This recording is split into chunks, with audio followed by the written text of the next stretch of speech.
Welcome back to the Rodman Word, and we are going to be wrapping up the life of Rahab. And we are going to be looking at her connection, not just to David, but also to Jesus.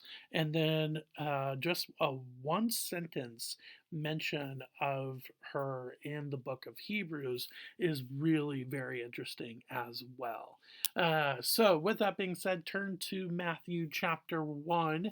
We're going to be looking at verses 1 through 6.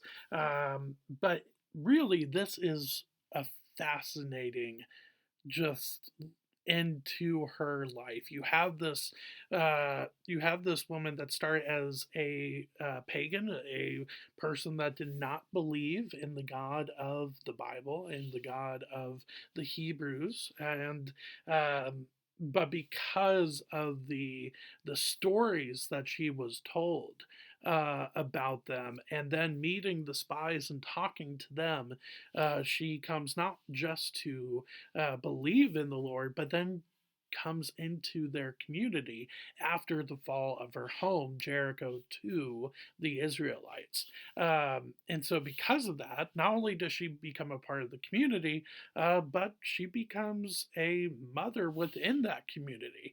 And that is where we are going to look at the very first part of her mention in the New Testament. So, Matthew chapter 1, verse 1. The book of the genealogy of Jesus Christ, the son of David, the son of Abraham.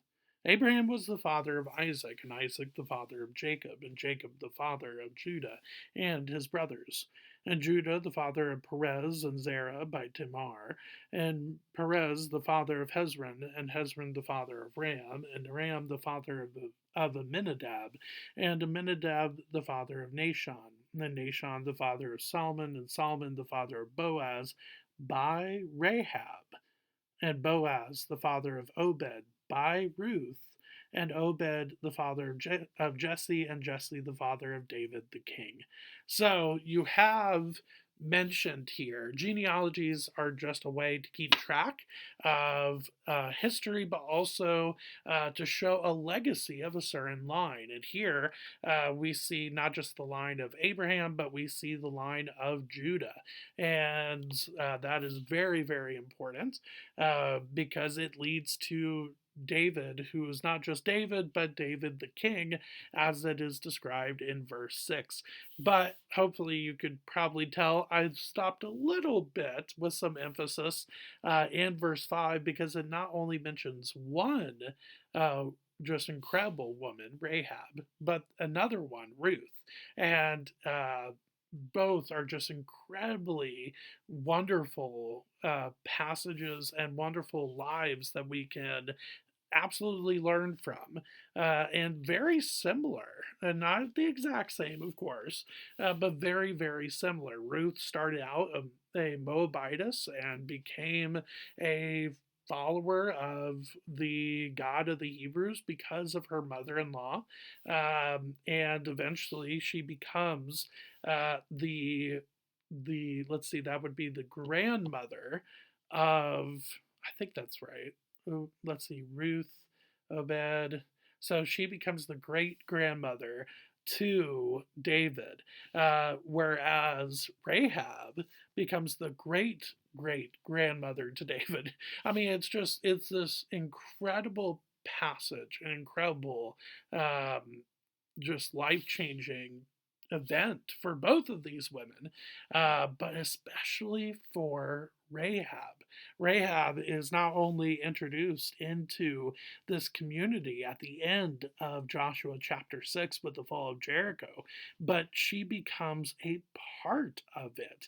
So much so to the point where she becomes the wife of Solomon and the mother of Boaz. And it makes a lot of sense if you really think about it. How Boaz, with his character in the book of Ruth, how does he get to that point? How can he be so welcoming of Ruth, who is not only a foreigner, but also very just uh, desperate and and just seems to be on her last leg.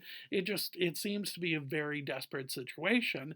And well, it kind of makes sense because Boaz's mother is Rahab, who started out as a prostitute in a foreign land, and becomes not just a follower of Yahweh, uh, but becomes a part of the Israelite community, which is incredibly just wonderful to see. And then, of course, both of those women are related to King David, and just the monumental aspect that would be to say, look, in my line, in my legacy, will be a king is just incredible to see, and that is really really interesting. But it doesn't stop there, of course. Down in verse 16, and Jacob, the father of Joseph, the husband of Mary, of whom Jesus was born, who is called Christ. So, not only do you have Rahab in the lineage of David, but you also have her in the lineage of Jesus himself, which is just, it's mind blowing. It is mind blowing. So, but my big question is, why does Matthew add this? And I think it is to show how just just wonderful is the genealogy of Jesus. Now, I'm not saying Luke doesn't show that, because Luke does not include the mention of Ruth um, and the mention of Rahab. He does not include them by name. However, it is incredibly still historical, which makes sense because Luke was a historian. Here, I think Matthew is just trying to get across his portrait of Jesus being the King of Kings with his connection to David, but also this idea that look, this line has a lot of ups and downs. It's not all good stuff. I mean, you have the adultery and the murder of Uriah's wife Bathsheba, at the end of verse 6. And then, of course, you have two foreigners. Yes, they do become a part of Israel, but two foreigners, non Israelites, as part of this legacy in Rahab and Ruth. And then, of course, you also have the mention of Tamar. And she was Judah's, I believe, daughter-in-law. And there's this whole just scandal there. So big ups and downs within this genealogy, and yet it ends with the Savior of the world. And I don't think that is a coincidence what Matthew was trying to portray with his gospel. To start right away with this makes a lot of sense, and it makes a lot of sense stylistically as well for what he is trying to get across with his gospel.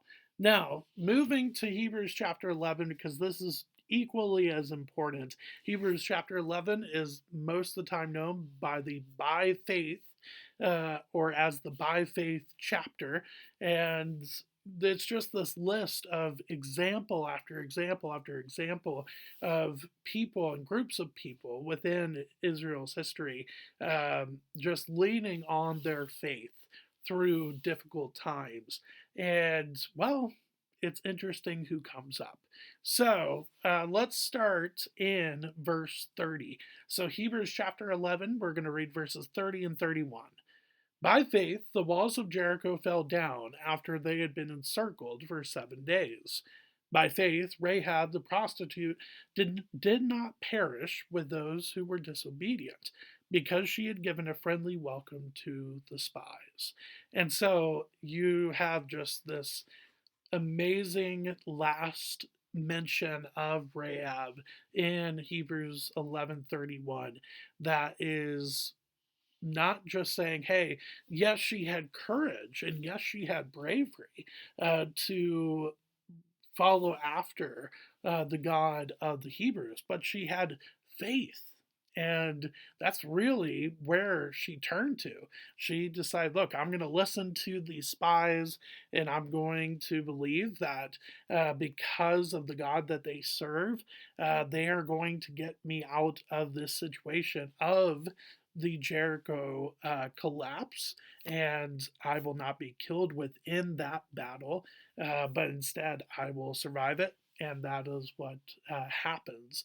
And Hebrews 11:31 gives homage to that. But of course, we also see the talk of the fall of Jericho as well. So, with the life of Rahab, we are finished. I do hope that even though it's not very long, it has been an encouragement to you just to see the bravery and the courage that somebody can have when they are following the mission and the purpose that the Lord has given them, but also the trust and the faith that Rahab has in the Lord, who really she just is meeting, and yet she puts her faith and trust in Him. And it is a beautiful, beautiful story that culminates in not just this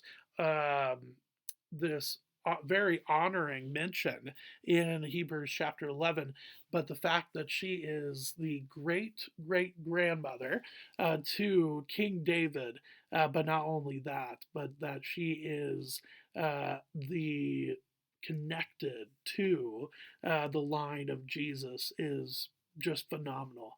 And I hope that that encourages you as it did me as we went through the life of Rahab. So, with that being said, I hope I just thank you for spending a little bit of time with me today, and I will see you next week with a Brahmin word. Thanks.